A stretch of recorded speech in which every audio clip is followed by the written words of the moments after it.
In the early days, Clara and Leon were magnetic. Not the loud, attention-seeking kind of couple, but the kind you admired from a distance and assumed had everything under control. They met at a university seminar in Brussels. She was wrapping up her third year of medical school.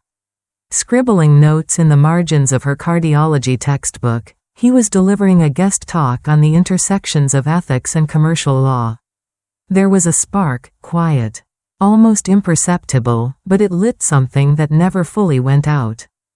4 years into marriage, they lived in a modern apartment just minutes from the canals of Ghent, where morning sunlight kissed their wooden floors and their coffee machine hummed like a familiar song. On paper, they were the kind of couple friends spoke of with admiration. She was a cardiology resident, calm under pressure, precise, impossibly dedicated. He was a commercial lawyer, charismatic, articulate, persuasive in a way that turned arguments into art. But what no one saw, what even they didn't fully understand, was how their greatest strength became their deepest wound. Both were brilliant in their fields, trained to respond quickly, to solve problems, to never show vulnerability. But marriage didn't ask for arguments to be won. It asked for hearts to be held. And neither of them had been taught how to do that. It didn't start with shouting.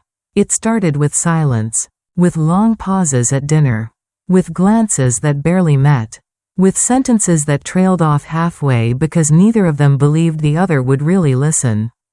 Clara came home late most evenings, her fingers aching from hours of surgery prep or emergency interventions.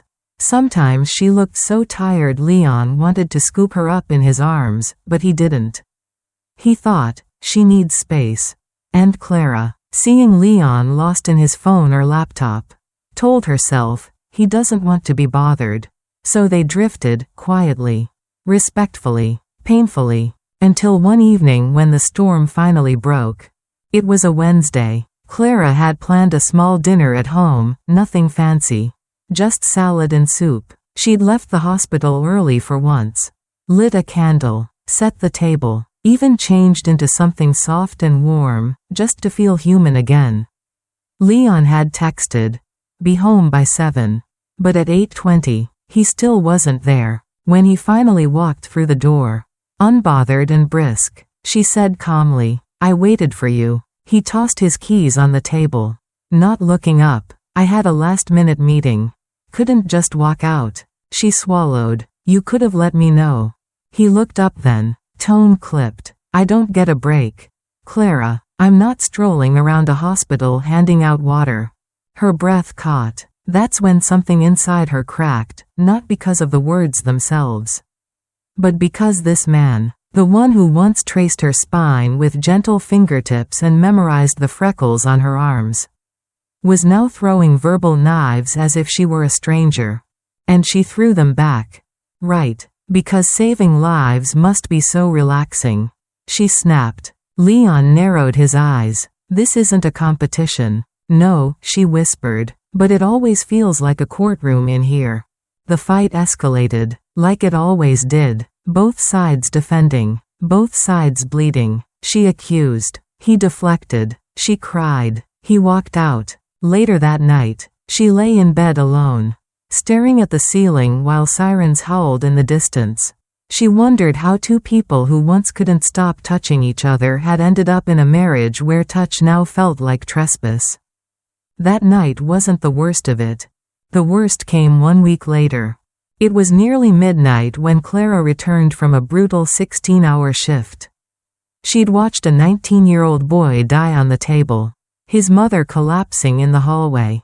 She'd been awake for too long, eaten too little. Every part of her was aching, not just her feet, not just her spine, but her soul. She opened the door, hoping, just hoping, for something soft. A hug, a smile, a, "Hey, you're home." Leon was in the kitchen, stirring instant noodles, earbuds in, half listening to a legal podcast. Clara dropped her bag, kicked off her shoes, and with a trembling voice asked, "Could you hold me for a minute?" He barely turned. "You just got home and you're already starting?"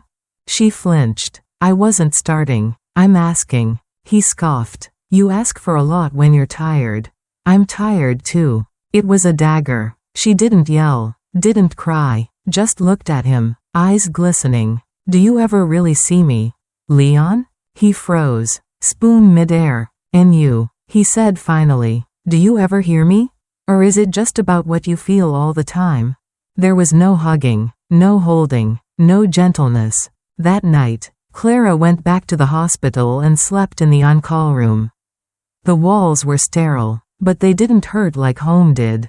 At 2:14 a.m., her phone lit up. Leon, maybe space is what we need. They didn't speak for 5 days. Not because they didn't miss each other, but because they didn't know how to return. And then something shifted. Clara, halfway through suturing a patient, remembered how Leon used to bring her warm socks in the winter because her feet always got cold after night shifts. Leon, staring at the empty dining table, remembered how Clara once filled his briefcase with sticky notes that read, "You're more than your job." They hadn't stopped loving each other. They'd just stopped showing up when it mattered. So they booked a counseling session. They sat in that quiet office like two broken mirrors, still reflecting some light. But fractured. The therapist asked, when was the last time you fought for connection instead of defending your position?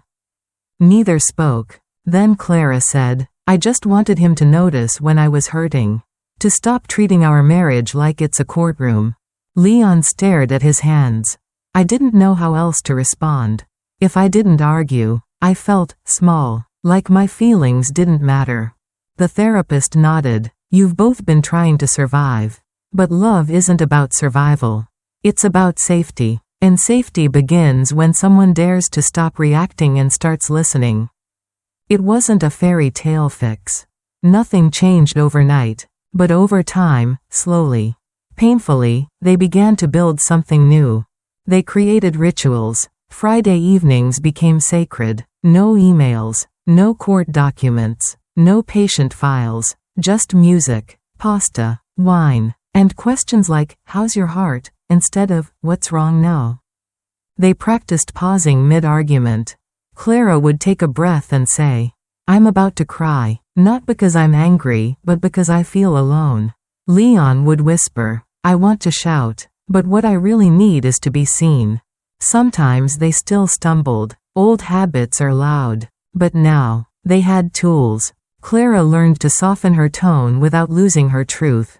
Leon learned that surrendering an argument wasn't weakness, it was love in its bravest form. One evening, after another long day, Clara came home, exhausted. She didn't say anything, just walked into the kitchen and leaned against the wall. Leon looked up from the stove. Without a word, he turned off the burner, walked over, and wrapped his arms around her.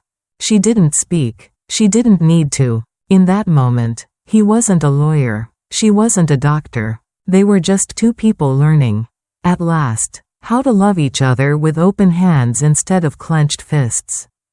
And that, after everything, is how they began again. If you found this video meaningful, please don't forget to like and subscribe to our channel. If you're facing unresolved challenges in your own marriage, we invite you to share your story in the comments below. We read every message, and we hope our words of encouragement will give you the strength to keep going.